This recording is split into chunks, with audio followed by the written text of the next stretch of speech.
When I decided to be a man, I had to first examine how these things work.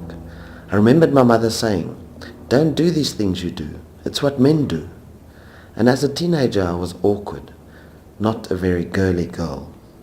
A boy once spat at me and said, "You're not a girl, you're a man, a thing."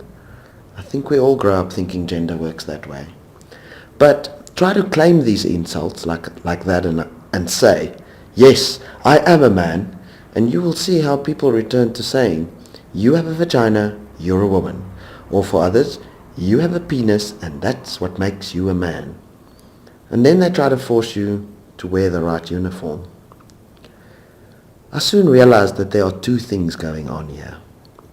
Number one, how you behave and dress and wear your hair.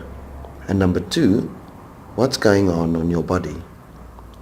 Later as a grown-up I learned names for these two different things. The first is called gender and the second one is called sex. They are different. Gender is also different from who you want to have sex with.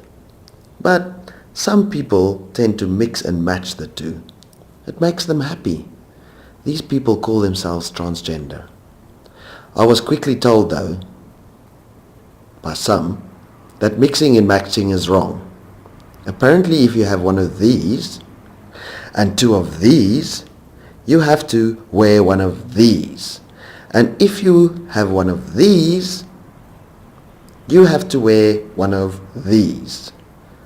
So please, if you have one of these, don't wear one of these. Because apparently for some, if you do that, the world will come to an end. And many of us know what will actually happen. So this is a lesson in survival. It would mean that you would have to get your mixing and matching right. Okay, so back to my decision to become a man. I decided to take on gender and started to behave the way I thought how men behave. And I started to wear clothes that were supposedly only for men. I binded my breasts down so nobody could see them. But people still called me ma'am, and some other nasty things. And my loved ones worried. I did not know the word transgender then. I just called myself an oak, a guy, things like that. But then I met transgender men like me. And I decided that actually gender might just be about how you look. And I started taking male hormones like other transgender men do. After about 6 months, people stopped calling me ma'am. And one of my colleagues said, "Robert, people accept you as a man now. You are looking good." I said, "Yes, I am grateful."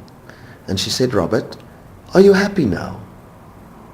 I choked on an answer. And when I went home, I asked myself that question in the mirror. I was naked, just me alone, no people with all their gender ideas. And I realized that I understand sex. And I understand gender. And I also understand myself and my body. And that my troubles with gender were not only with people seeing me as a man, or what is allowed for what sex, or who you want to love. When all those issues are taken away, I'm left here alone, just me and my body.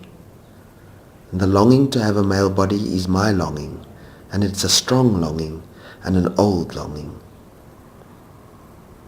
A persistent longing that makes that I cannot go on with my life. Doctors call this transsexual. Transsexual people have a painful and persistent desire to change the gender of their body. I don't know about doctors deciding who I am, but if it makes them help me, I'll let them. I tell other people that I am transgender. I am part of a big group of mixers and matchers. And I tell people like my colleague that everybody has a chance for happiness if you get to be who you are.